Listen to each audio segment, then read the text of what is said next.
Ayon sa Pag-asa, patuloy po na nakakaapekto ngayon ang southwest monsoon o habagat sa Luzon at western section ng Visayas at Mindanao.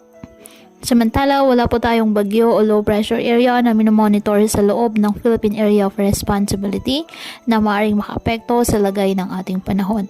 Ngayong araw, dahil po sa nasabing habagat, asahan ang bahagyang maulap hanggang sa maulap na halangitan, na may kalat-kalat na mga pag-ulan at thunderstorms dyan sa Western Visayas, Negros Island Region at Palawan.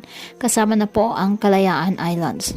Ang nalalabing bahagi ng Visayas, bahagyang maulap hanggang sa maulap na halangitan with isolated rain showers or thunderstorms dahil naman po sa mga localized thunderstorms. Sanin po ang Metro Manila at nalalabing bahagi pa ng ating bansa.